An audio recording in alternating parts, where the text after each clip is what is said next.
Okay, welcome. Thank you for coming. This is exciting. My name is Pat Kerrigan. I'm the director of the Oak Hill Collaborative. We're an organization that started in Youngstown, and we've been around about 12 years, and over the last 7 or 8 years, we've focused on technology and teaching people how to get connected to the internet. The most important things to get on the internet, to get access, is you have to have computers. You have to have affordable internet.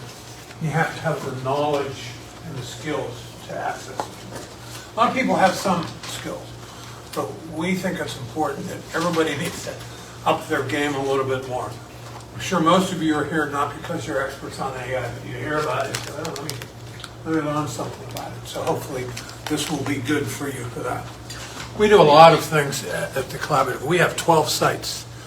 City of Youngstown, we're all over Trumbull County, Ashtabula, and Mahoney County. Last year we taught 500 classes. 500 separate classes. Counting the hours, how many people go to class. It's about 4,000 student hours that we taught last year. All free. We also have a program where for people that would come to class, if you take 8 classes, you get a free laptop. Last year we gave out 500 laptops. Yeah, so it's a pretty big deal, I think, and we're always trying to, push the envelope a little bit further. We'll see how it goes. We've lost out on a little bit of funding here from the new administration. Is not too interested in digital education and digital access, to say the least.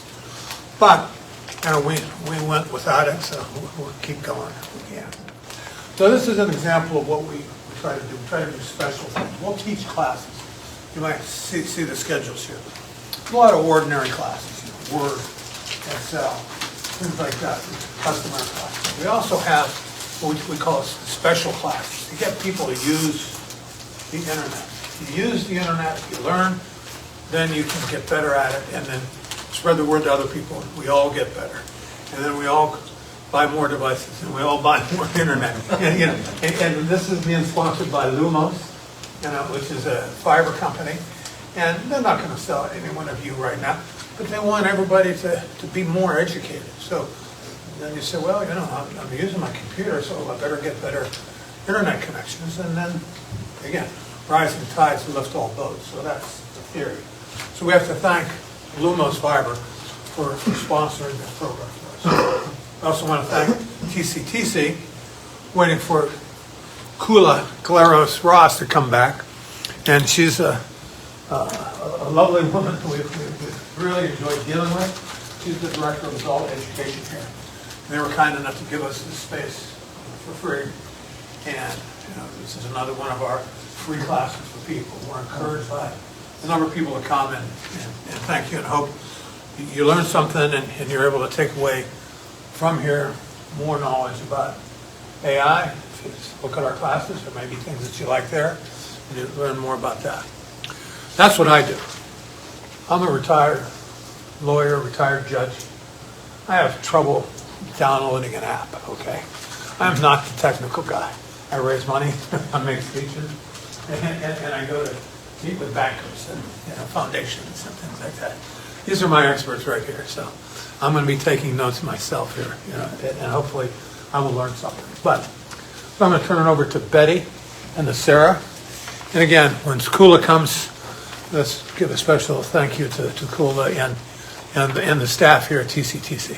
What was your last name, friends? Kerrigan, Kerrigan. Yeah. Notice the colors of all our signs, and my clothes is green. I'm Irish. All right. Thank you, Pat. Once again, it's really thanks to TCTC that we're in this building today, and thanks to LUMOS for sponsoring us today. So even if you're not interested in getting internet right now, but maybe research them. Research TCTC. See what they're doing. They do a lot of really amazing things in this area, in this community, that empower us, that empower you in ways that you might not even realize. So just, if you will, do a little search when you get home, when you feel free. Trust me, you're going to love everything that you do. But my name is Elizabeth Koss. As I go through this presentation, feel free to refer to me as Betty. Nobody in my family calls me Elizabeth anymore. Why that matters, I guess it's on a birth certificate. But with me is Sarah Russell. Sarah is our assistant director. She's going to be grabbing photos of the event tonight because this is a sponsored event. We do have to get photos. We want to talk about it. We want to brag about it. If you enjoyed today, brag about it, talk about it. That helps empower us. That helps get the word out about what we do in our educational efforts to individuals who might need it. So if anybody is uncomfortable with having their picture taken, please raise your hand at this moment. Yes! Yeah! Okay, thank you. If at any point in time during the event you go, oh, I actually don't think I want photographed today, please raise your hand. Hey, I actually don't think I want photographed tonight. Any photos of you I will go through personally and I will scrub them. Any of you that are in them that you don't want to be in, that's okay. Just let me know. It's a little bit of a job, but I don't mind it. I really don't. So just let us know. All right, so I am going to get started. You might be noticing that I do have this little guy over here. This is my phone. It's actually in the front row. I apologize. I feel like I pointed too far. This is my phone. I'm doing a live on Facebook. What that means is that after today, all of our viewers who are at home watching this, or if you decide that you want to go home and rewatch this, if there's something that I said that made absolutely no sense and you want to go back to it, feel free to check out our Facebook. We're just Oak Hill Collaborative on Facebook, and you'll find our live video there. Everything that I say for the next 2 hours will be on there, and that is a lot of time. If anybody needs a little break, that's okay. We're going to have a little break. So let's get started, shall we?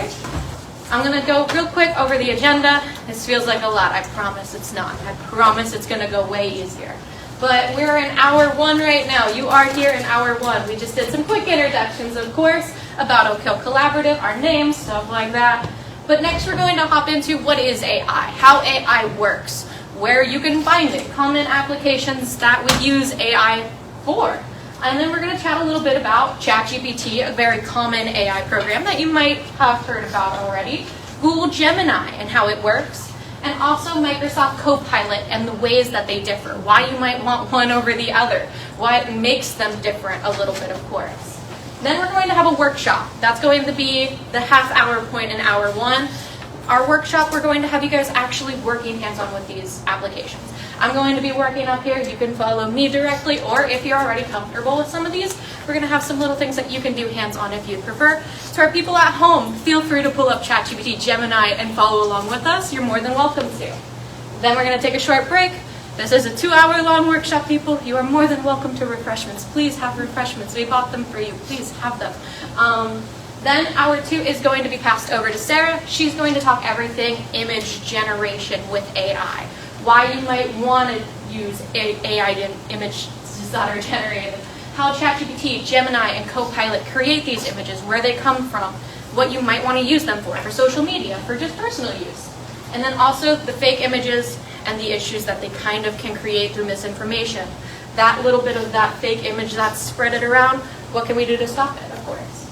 In Sarah's workshop, you guys are going to be working a little bit more with Gemini, actually, tailoring prompts. We have some fun prompts. If you guys know what you already want to do, that's okay. And then we're going to see what ChatGPT does differently to Gemini. And then we're going to also be examining images for errors, common mistakes they make. Because at the end of the day, I want everybody to go home and be able to recognize AI a little bit easier. Because it's kind of in everything, whether you realize it or not. Pat did a really good introduction for us at the Oak Hill Collaborative. So one more time, if you walk away from today knowing that, hey, I think I want to know a little bit about more computers. If I need more technical support, please, please, please feel free to contact us. Our contact information is on like every sheet of paper that you guys got today. Our website's on there, our phone number is on there, our email is on there. Please, please, please contact us if you need anything. I'm not joking. I'm at that phone line from 9 to 5. Please call me. I get bored. But let's take a second, right? Let's think about it. You're already using AI every single day, whether you realize it or not. To my people who have Alexa or Siri on their phone or a Google Home Assistant, those are kind of the most common AI platforms we tend to recognize right now. Anytime I ask, hey Siri, what's the weather like? That's an AI-generated response. Siri scrubs the internet, goes, it's 64 and sunny. And she never says that because it's never sunny here in Ohio. But With smart TVs, streaming, anytime you hop on Netflix, and I'm a big horror movie aficionado, I love a good suspense thriller, I'm a big Stephen King fan. Every time I watch those horror movies on Netflix, Netflix goes, hey, you might really, really like this movie. It's a new drop, it's a new horror movie, it's called The Nun, right? That's Netflix's AI going, we think you would like this based off of your previous watches, based off of things you've indicated that you like already. It's very similar to smartphones and apps. How many of us use autocorrect? Love me some autocorrect. That's another form of AI. It's an auto-predictive text where it's going, I think this is what you mean, right? Online shopping and recommendations. Amazon is the worst. And by worst, I mean the best at it. I simply will think that I need more silverware. I'll think that I need more plastic spoons. And Amazon's like, here it is. It just knows. It's almost an auto-predictive AI at that point. But it's a really helpful one because I go, oh my god, I did need that. Cars and navigation. This is kind of a newer one that's kind of leaking into our everyday life, right? Everybody hears Tesla in the news right now. It's a lot. But whenever we hear Tesla, we're actually hearing sometimes their automatic navigation systems. They have self-driving cars. Those are regulated through AI. And then healthcare and AI is kind of one that we don't really realize sometimes, right?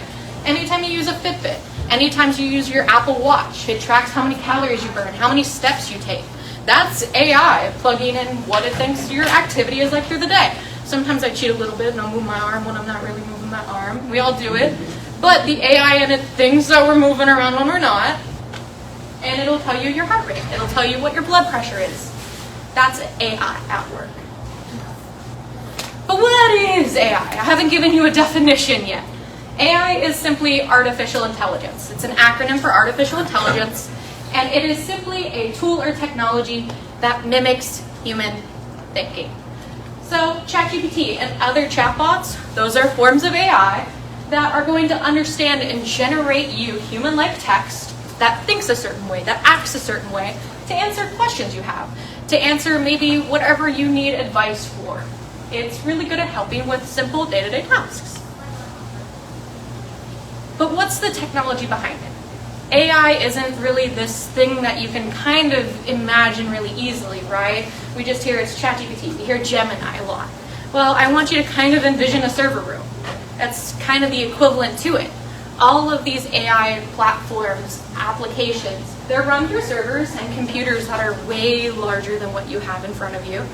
And these data sensors basically are running specific actions. They have very, very hefty hardware that run and will cool themselves down with water, and they plug all this data from across the internet and help create and generate you answers that you ask ChatGPT.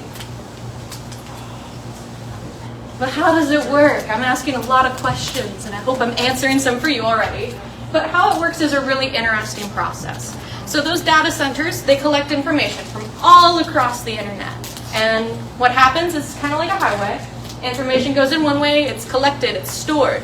And AI is like this giant, big sponge. It soaks up all that water of information, and then whenever you need something, whenever you ask it a question, maybe how can I create a budget to save for a vacation? Right? It's generic. Whenever you ask it, that sponge squeezes out the amount of water, the amount of pressure, the amount of the question that you ask it in the form of a generative text. So it gives you whatever you ask it. So this water is formed to your liking. This is oftentimes used as a tool for content creation. It's oftentimes used to help you create something like a budget to save for a vacation. So if AI is pulling information from all over the internet, from all over text, from everywhere basically, some really easy examples you might be able to connect it to is cooking. If you're trying to follow a new recipe, if you need maybe advice for a substitute for an ingredient, maybe you're gluten-free, maybe you're vegan. What AI does is it'll pull information from cookbooks, from TV shows, from magazines, from all these different parts of the internet, from information it's gathered, and it'll spit it kind of back out to you in a way that you will understand it. For fixing a car, while you want to be specific, if you're asking about what that dashboard warning light is, it's going to pull from mechanics who post about that stuff online. It's going to pull from manuals for that car, that make and model. It's going to even pull from factory publications where they've had to put out recalls or information like that. It pulls it from all different kinds of places. Driving directions are a really interesting one because it can pull that information not really from words, but from images, like maps, from roadways. If you're looking at something from a sky view, it even analyzes that kind of stuff. And even printing documents. If you're trying to troubleshoot something like that, it even can pull it from manuals and advice that's from the internet, where people have talked about issues that they've experienced. So when it comes to prompts that really work well for AI, we need to kind of consider that we're not really creating anything new, but we're kind of reinventing something that might already exist. So something that might work really well is when you're trying to come up with a name for your business or an idea for maybe a title of a project that you have. So I recently graduated college. I really struggle with titles sometimes. So sometimes I need a little bit of like that boost, an idea of like words maybe to incorporate, or maybe an idea to kind of flow off of. So can you suggest a creative title for my Edgar Allan Poe analysis paper? And what it'll do is it'll spit out an answer that it thinks might work. It might ask me to follow up, like what kind of works of Edgar's are you working with? Or maybe can you help me come up with a catchy name for my bakery business? I'm a personal fan of Betty's Bakery, but you all might hate it. Getting some other ideas from ChatGPT might save me the heartbreak when you guys tell me that you hate that name, right? Writing and replying to emails. If we sometimes struggle to break the news a little time from time to an employee who needs called into a meeting, maybe they're getting fired. Sometimes that's really hard for us. It's hard to break news like that. ChatGPT can kind of break those walls down a little bit for us. You can ask it directly to help me write a professional email requesting a meeting. Stuff like that, it's really, really good at generating. You can use it for interviewing prep. If any of you are looking for jobs right now, if you know that you're really interested in a certain market position that maybe you've never tried before. If Sarah wanted to go maybe for something that is a natural resources director. I don't know if you have any experience with that, but you could ask ChatGPT to kind of generate questions that would help prepare you for that interview. So that way you can have a little bit of a step up when you go in the door. And then when it comes to generating answers, you could also plug in data that you already have and have ChatGPT or other chatbots select from it. So if we're doing a contest entry, I know we love basket raffles around here, don't deny it. But if I have 1,000 participants who enter my basket raffle, and everybody loves it when they stick the hand in the basket and you pull out that piece of paper, but there's always like a couple people who are like, it was rigged. You can kind of avoid that completely by putting everybody's name or everybody's ticket ID into ChatGPT or an AI and having it select 5 out of those thousands or maybe 1 out of those 1,000. And now nobody's mad at you in the comments like, I know you rigged it. I know you went with Sarah. And I can avoid it a little bit, right? So this kind of can prevent a little bit of bias or an ethic issue as well if you're worried about that. When it comes to creating prompts, though, we need to make sure that we're doing a couple things, obviously, to make sure that we get the answers that we want. AI is amazing, right? But we need to make sure that we're being clear and specific. If I asked any of you right now, tell me about elephants, do I have any takers? No, not with an answer like that, right? If I asked maybe Sarah, who is now a natural resources director, right? They're gray and cute. Yay! I need to still be more direct. I need to ask, what's the habitat like? What's the diet like? Maybe I need to provide a specific kind of an elephant. There's hundreds of different subspecies of elephants. I need to be direct. Maybe an African elephant, right? I need to provide context. Going back to the car example, right? How do I fix my tire? Well, what's wrong with your tire? Is it just a bulb tire? Is it leaking air? Is it a valve stem issue? Did you run somebody off a road and you have nails in your tire and it has no air in it, right? You kind of need to provide context to have a problem solved. And don't be scared to ask follow-up questions, right? If I'm asking for healthy breakfast options and I'm maybe lactose intolerant and it gives me a whole bunch of like cereals and milks and stuff like that, and I didn't realize it the first time, I can go back to whatever chatbot I'm using, maybe ChatGPT, and be like, can you provide options without eggs and milk? My bad, right? You can always ask follow-up questions. Please, please, please be using commands when you work with chatbots, because chatbots need to have a direct line of an action to complete. So write a short, polite email asking for days and times that Betty's Bakery is open. So this is a direct actionable request that you're making to an AI chatbot.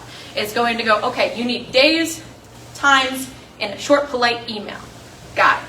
If you guys kind of do that thing where we do when we get nervous, it's like, hey, I don't know, maybe you could provide me with maybe, like some days and times that you think that this business might be. Please don't do that. Be direct to the point. It's all technology. You're not going to hurt its feelings, right? So we also need to experiment and repeat, depending on the answer we get, right? Please, please, please do not hesitate to experiment with asking things in different ways. For maybe asking the same question, but maybe to have it worded to you back in a different way, right? Maybe if I ask it to explain to me the Terminator plot, which is a little ironic, right? It's going to give it to me in a lot of words, and it might be complex for certain audiences. But if I ask it to refine that prompt, and can you explain the Terminator plot in simple terms suitable for a 10-year-old? Do I recommend explaining the Terminator to a 10-year-old? No! But it's a different way to access the same information in a more understandable means for different audiences. So take into account maybe your audience in certain prompts that you're asking it. If you're doing this for content creation for social media, maybe think about who your audience is on social media. If you're writing emails for your employees, let's make sure things are professional. Let's make sure things are polite in some cases, right? You can ask AI to be nice. You can ask it to be a little bit more rude. And AI sometimes will be sassy with you too. Trust me. But when we are using prompts, please, please, please be safe and ethical when you're asking AI to make prompts.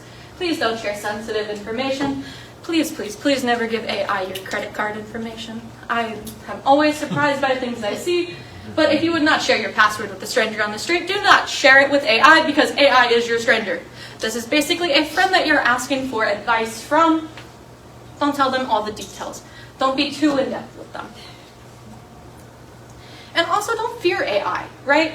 This is a tool. This is a tool we made. We are in control of this tool. A lot of the analogies that I like to use, I love using analogies. I'm a big analogy person. If somebody runs a red light, do we blame the car? No. If people are misusing a tool, you blame the person. The person is responsible for the action that they do, not the tool. We're going to take a quick look at ChatGPT. If anybody would like to go to ChatGPT or Gemini, you are more than welcome to. If anybody is a little bit uncomfortable getting a ChatGPT, I swear we're going to have a workshop at this next half hour, I swear. But you're more than welcome to go to ChatGPT right now if you feel comfortable. The thing about ChatGPT and all of these AIs is I really recommend you have a free account. They're all free accounts that we are mentioning today. Yeah. The cool thing about ChatGPT's free account is it saves your conversation history. If for some reason you're using this for maybe marketing promotions, if you're using this for a campaign that's coming up, right? Maybe you want it to remember what your business is. And you want to remember that, hey, I'm going to be back to this in a couple days. Let's catch back up on this in a couple days. The second you exit out of ChatGPT on your free account, it will delete everything that you have if you are not signed in. So I really recommend signing in. And the cool thing about being signed in and having your own account is that you can customize your own experience. ChatGPT and other chatbots will remember who you are if you tell it your name. If you tell it not so personal information, right? No credit cards. But if I tell it that I work for maybe a heating and cooling company, and I want it to remember that I do that every single day, and I need help structuring my social media posts for it, it's going to remember that. And it's going to take that information into account every time it helps me create a social media post for my HVAC company. Another thing is it can remember requests that you make. It can remember certain individual things about yourself. If I'm using it for images, which Sarah will get to later, and I tell it that I love the color orange, I want my logo to be orange, I want everything in my backgrounds to be orange, it'll remember that. So every time it comes back to a certain topic or a certain command that I tell it, it'll remember those things and try to incorporate them as best as it can. There are some key differences to our AIs, of course. ChatGPT, which I've been talking a lot about recently, is really good for answering questions. It's really good at generating text. Sometimes we don't want text generated for us. Sometimes we need help with our text. If you're somebody who likes Microsoft Word, Excel, Teams, if you use those a lot for work, you're more likely to be using Microsoft Copilot, actually. That is Microsoft's AI system. And what Copilot does is it's kind of there. Anytime you open a Word document and you're typing away and it's like, hey, your editor score is at 75% and you're doing bad, I use it as like a challenge for myself a lot of times. That's actually Copilot. That's an AI function where it's watching your grammar, it's watching your spelling, it's watching maybe even your structure of what you're writing. That's Copilot. It's really good for helping with those documents, spreadsheets, and even work-related tasks. Google Gemini is an interesting one. Sarah's going to be working a lot more closely with Gemini, but very similar to ChatGPT, it's really good at answering questions, right? It's really good with text dialogue, but where we think Gemini really shines is with images. I really, really like Gemini for the images it's creating. The other cool thing about it is like Microsoft Copilot, it connects with Google products. It's Google Gemini, right? So anytime I hop in Google Docs, anytime I hop in Google Sheets, anytime that little AI function pops up, that's Gemini. That's my gal Gemini. So basically, if you're working in Microsoft, use Copilot. If you're kind of looking for help with text, you could use ChatGPT or Gemini. But if you want to create images, I really recommend Gemini. You can do that in ChatGPT, but only if you have an account. ChatGPT will not make images for you unless you have an account. It's kind of like the premium feature, but it's a free account. So it's basically a way of making you create an account if you want something done for you. I love comparing the tools because comparing the tools is really important. ChatGPT, love how this looks personally. I'm a big fan of how this looks. It's mentioning my 401k for tax strategies, 403b, traditional IRAs, right? If I would switch to Copilot, it looks a little bit different. Doesn't even mention a 403b. So depending on what information you want, you might want to consider using a different AI platform. And depending if you don't like the answer you like from ChatGPT, consider going to Copilot, consider going to Gemini. Just because one has a bad answer, just because one may have an incorrect answer in certain cases, doesn't mean that the others will.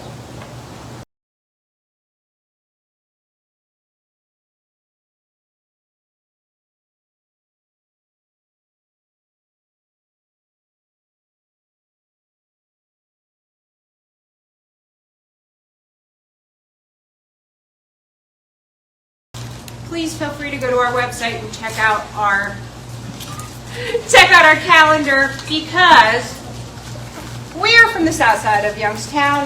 That's our home base, but we also have other locations in Girard, in Warren.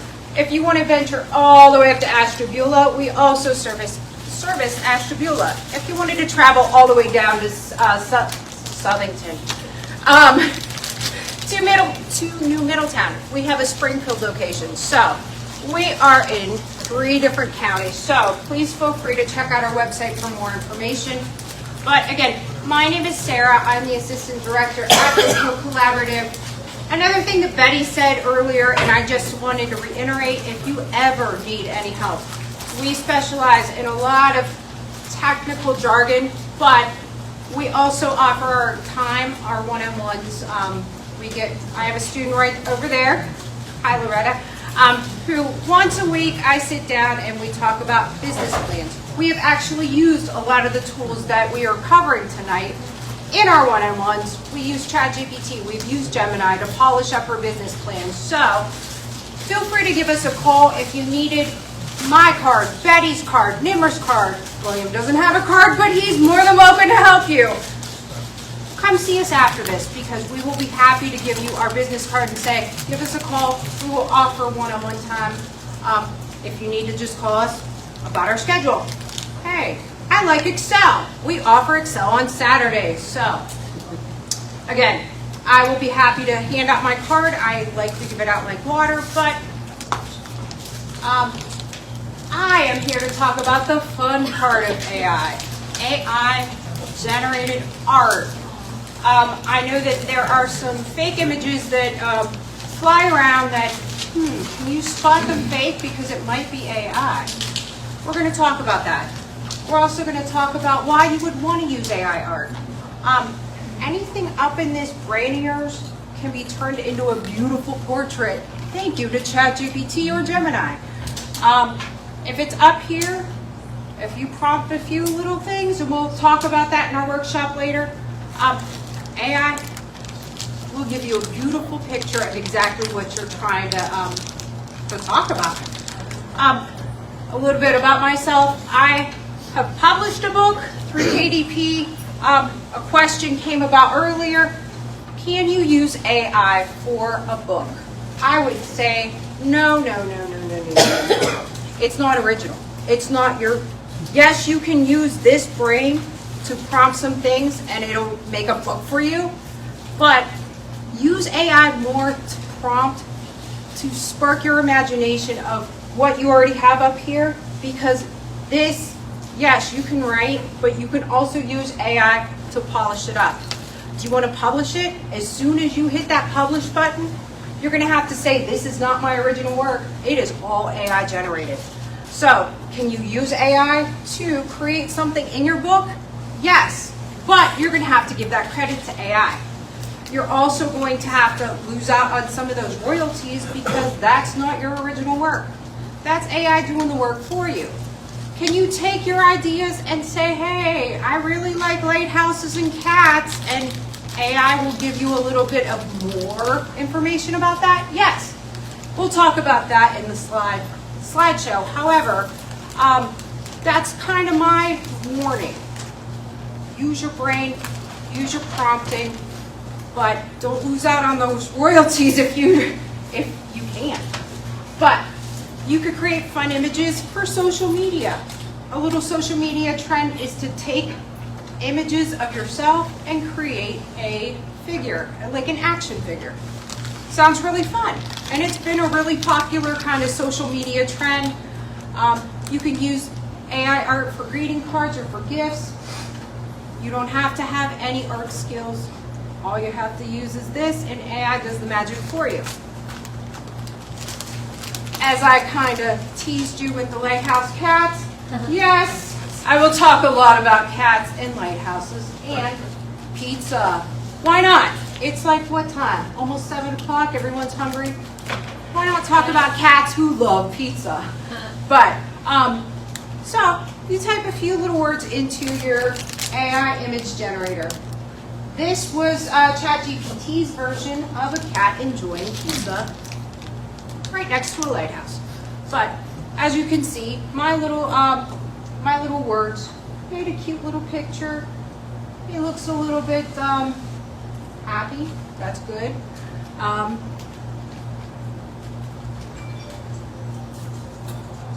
This is how it works in 3 easy steps. So you go to ChatGPT or Gemini. We were working in both earlier. You can also download the app if you want to. My mother is 75 and she recently downloaded ChatGPT and asked, is this safe? Yes, Mom, it is safe.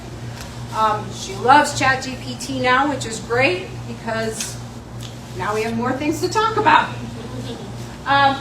Second, you open the app, type what you want, like a cute puppy with sunglasses. And look, oh, look at that puppy with the sunglasses.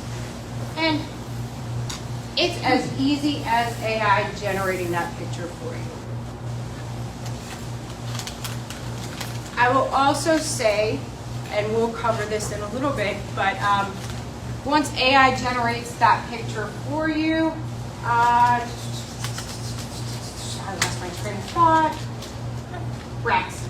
No, you're good. It'll come back. But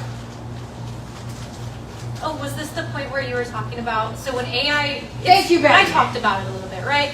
So when AI generates anything for you, it pulls it from the internet, right? We talked about that a little bit, right? You get data from all parts of the internet. It does the exact same thing with images, which might sound a little bit weird, right? We don't normally think about that with images. We think images are kind of just generated. I just took a whole bunch of them. You've heard me. I know you heard me. Don't lie. So you heard me clicking away, right? When AI creates images, it goes, oh, here's something that kind of looks like that. Here's a picture of a dog. And then maybe it can find pictures of dogs with sunglasses. It'll try to kind of mesh different parts from the internet when it finds them to give you what you want. Was that it? that was it. Yeah! That was the train of thought. Yay! Another thing, and I don't know if you noticed at the bottom of ChatGPT or Gemini or ChatGPT can make mistakes. So make sure you check your work. Like, if that wasn't really a cute puppy with sunglasses, I would have to question what's up with Gemini. But when in doubt, check your work. So as you can see, the prompt of creating an image of Mill Creek Park in the 1945. Oh, beautiful, right? It's black and white. It looks like Mill Creek Park. It was quick, easy, painless for Gemini to go, here you go. So Gemini is a part of AI, like we've been talking about. ChatGPT and Copilot is a tool that that allows you to generate images based on your text description. You could describe what you want in detail, and Gemini will create an image accordingly. So, I want you, if you are in Gemini, feel free to follow along. If you are in ChatGPT, also feel free to follow along. But I want you to think of a prompt that you would like to prompt ChatGPT or Gemini, because I will have an assignment in a little bit. But just to show you, the top three, ChatGPT, same prompt, but different images. The prompt is cats enjoying a pizza inside a lighthouse in Youngstown, Ohio. Again, I love lighthouses, I love pizza, I love cats, but kind of finding a lighthouse in Youngstown, Ohio, not really going to happen. But thanks to ChatGPT, it did. The image is beautiful with 1, 2, 3. I think we counted earlier, there's like 11 cats in this picture. 13. 2 are inside the lighthouse enjoying their pizza. We also have one little guy just sitting there with an empty plate. He's waiting.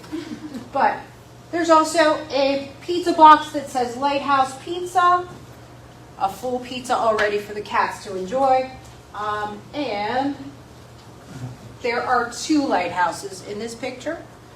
Youngstown, Ohio is the name of the lighthouse apparently, but let's see what Gemini came up with. A little bit different. Different style. Cats are a little bit different as well. There's only 1 lighthouse, and can anyone notice something that's just a little off? There's pizza on the ground. And somebody's eating one of those pieces. Anything else? The ocean. The ocean, yes. A little bit different in the background. Have you ever seen an ocean in Youngstown, Ohio? Me neither. I wish. Look at the title. It's not spelled correctly. It's Youngstown. I'm a proud girl from Youngstown. If I would say Youngstown, I would punch myself. No. Bad, Gemini, bad. There's also a cat, and I'm not sure if you could see that cat kind of flying. I've never seen a cat kind of just fly midair. If you did, we need to call the vet. There's also pizza holding up the table down there. So Gemini really did make a little bit of a faux pas. Same prompt. Cats enjoying a pizza inside a lighthouse based in Youngstown, Ohio. What's that? It's not inside. They're not. Where those cats are in the lighthouses? They're not. They're sitting outside enjoying their pizza. We don't really see that it is Youngstown, Ohio. The only indicator you can see kind of tiny written on the pizza box. It says the same kind of thing, Youngstown, Ohio. And these cats are enjoying pizza, but these are just kind of sitting there with their mouths open. Copilot, I would not suggest, I shouldn't say I wouldn't suggest Copilot for images, but it's not my personal favorite, just because of those little mistakes, or it could be better. I'm going to go through those again just so you can see. Same prompt, different results. Yes? I mean, this is kind of like the only one where they actually are cats in a lighthouse, but it's not really a lighthouse. Right? I think what's happening is it's trying to find images of lighthouse, and nobody puts an image of it, the inside of a lighthouse, on the internet. It's always, the view from the outside. Yeah. So it can only take the stuff that's there and then trying to mash cats and pizza and lighthouse, and you can't have a picture of something simple as cats inside lighthouse. Maybe if I tweaked it just a little bit Yeah. more, it could. And we could go into, we will. I want you to go into Gemini or ChatGPT and do your own prompting. But that's the thing about what Betty touched upon earlier. All of these AIs love prompts. They love to hear your feedback. And the more you give feedback to your prompts and refine them, the better the results are going to be. Again, I just wanted to show you same prompt, different results, even different styles, which that kind of amazes me. It just, you can polish up your image to say, hey, I want this a little bit more of nostalgia. But what about the fakes? What about the deep fakes? Because there are some around. Personally, I love to scroll on Facebook and see some reels of cats cooking McDonald's French fries. My kid hates when I go, hey Aiden, did you see this? It's a cat cooking like French fries. I don't know if you've seen those little like AI generated reels. No? Oh, they're hilarious. I can sit there and go, oh, my family just, no. Done with it. But also, like I said earlier, one of the little Facebook trends or social media trends was to take your Facebook profile picture and make it AI generated. This was a beautiful Facebook profile picture of myself. A little crazy because it made like cotton candy, futuristic. You could like kind of tell it, I want it a little bit different. I want it from a Western theme. That was you in high school? Of course it was, Pat. That's an AI-generated image from Facebook. But how can you spot that this is faked? Obviously, I'm not going to be sitting in the galaxy of cotton candy. I wish. But it's also a really nice, like, facial smoother of 15 years. Instantly gone away. Thank you, AI. But it looks cute. Is it real? Not really.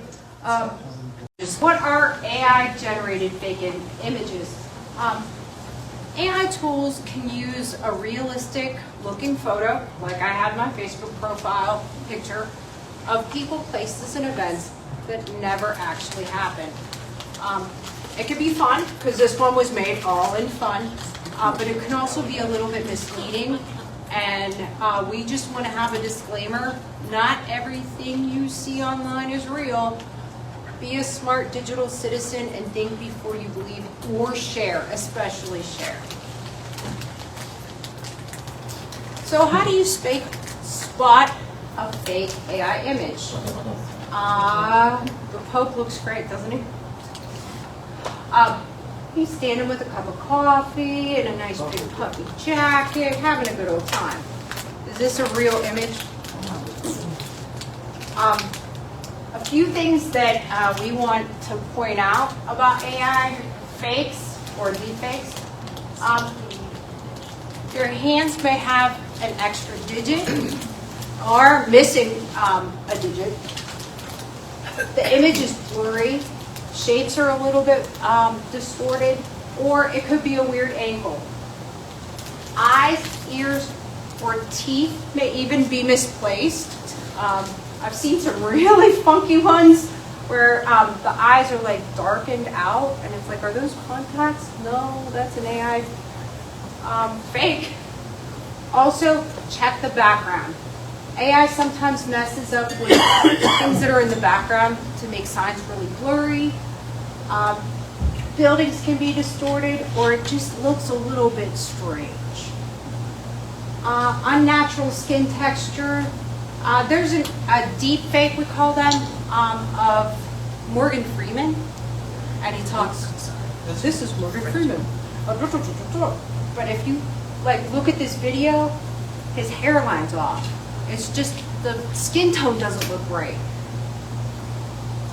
And his eyes in this video look a little off too. But Also, I've never seen him without the the color of the shirt. I've never seen the Pope. Oh, good call on the fake image of the Pope. Yeah. Good garb on.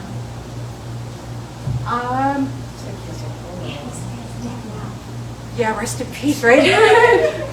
But unnatural skin textures, like I said with Morgan Freeman, this little deepfake had the earlobes were just a little bit odd.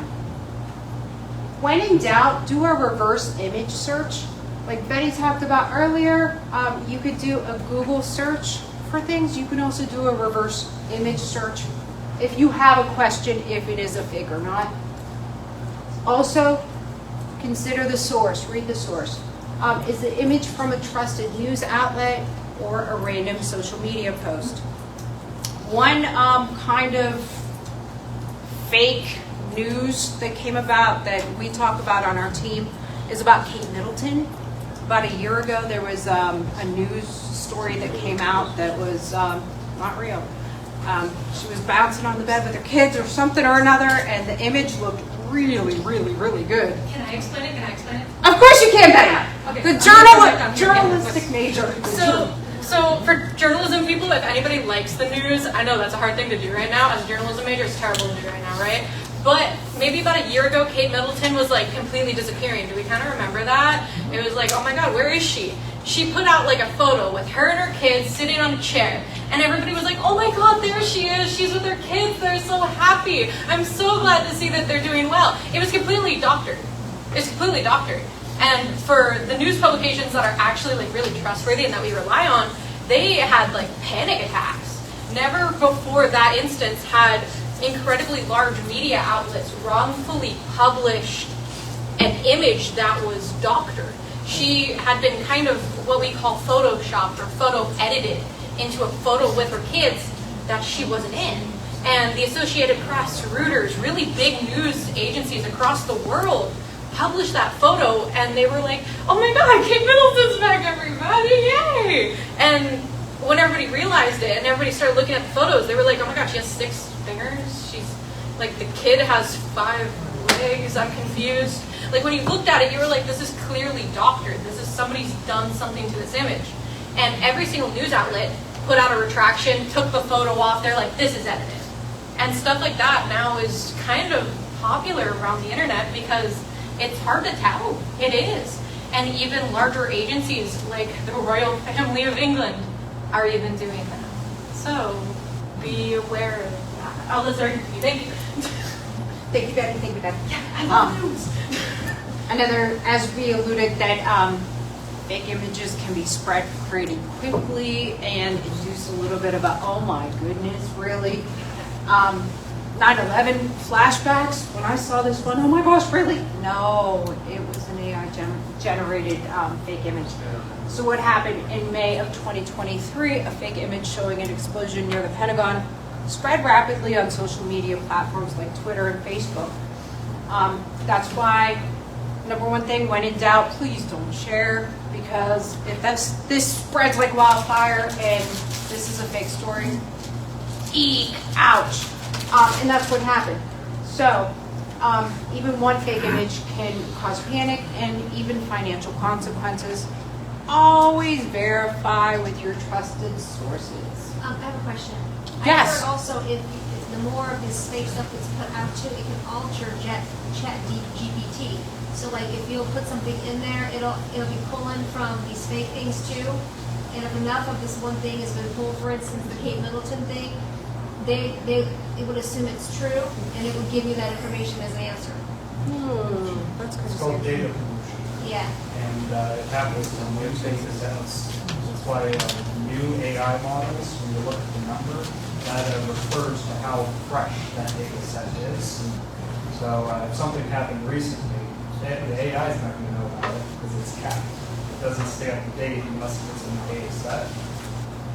What was the It's term? called data pollution. Data When you give pollution. an AI enough bad information, it starts to believe it. Thank you. We've already covered in Betty's portion about the key differences of ChatGPT, Copilot, and Gemini, but I just wanted to reiterate a few little things, especially with images. ChatGPT, you really do need to sign up for that account in order to do anything with image generation. With ChatGPT, Copilot is a little bit different. It will let you play around with the images, but again, Copilot is a Microsoft product, so it loves Excel, it loves Word. Does it like images? It will produce images, but for anything we're kind of doing today, I would highly suggest Google Gemini, because like we've been saying, it will take all of the images that you're trying to prompt, especially from Google, and throw them into that image. So let's try it. Mini activity. Yes, Anthony, I'm sorry. Actually, I think John was glad to look after this, but I wanted to share a horror story about AI and image generation. No! It's based on a true story. It did happen to me. Working in web development, I'm around AI a lot of people believe in AI. I won't name a year or name any personal names, but I work at a university. We had to put a news story about commencement. We had to announce who the commencement speakers were. One of them, she had a professional portrait taken. This person had like 4 or 5 steps between them and the camera, so they were well positioned. The other speaker, they took a selfie, so the picture was very close to them. And when you put these images side by side, they don't look very good. So my team was tasked with, the weekend before commencement, can we somehow make it look like this picture was taken from 5 feet away? So we gave the image to DALL-E, which is an AI generation tool specifically built for images, and we gave it that exact prompt. Take this person, expand the background around them, make it look like this picture is not a selfie, make it look like someone else took it 5 feet away. It did that. It did that quite well, actually. It regenerated the bush around the person, the ground that they were standing on, and then we took it to the person that was going to go submit the news story, and they said, there's one problem with this image. You don't know it from the original picture, but this person's wheelchair bound. In this image that we have generated, they're standing. And that is, we took that image, we threw it in the garbage, we incinerated it, we got rid of all evidence that manipulation has ever happened. So all I have left to tell you is a horror story. And if, people on that team just didn't check that image, didn't think about it, said, good, looks good to me, go ahead, that is an example of how letting AI take the reins can have dangerous outcomes. You've got the prompts. Very good. So, a little mini activity. We want you to open ChatGPT or Gemini, whichever you feel more comfortable with. If you do not have any prompts that you have up in this that you want, Nimmer's passing some suggestive prompts around, but we want you to experiment with, I'm on Betty's. Hi. It says hello. Hi Betty. We want you to experiment with generative AI, especially with the images. So we're, again, passing around prompts. If you don't have anything, I know it's a little bit late, but if you need suggestions, because Gemini loves prompts. A prompt that I like to start off with is create an image, because the what is important. Well, I noticed when I tried to type in, show me a picture of a cat cooking McDonald's fries, it couldn't because there's no real picture out there. Then I'd say create an image, and then I realized.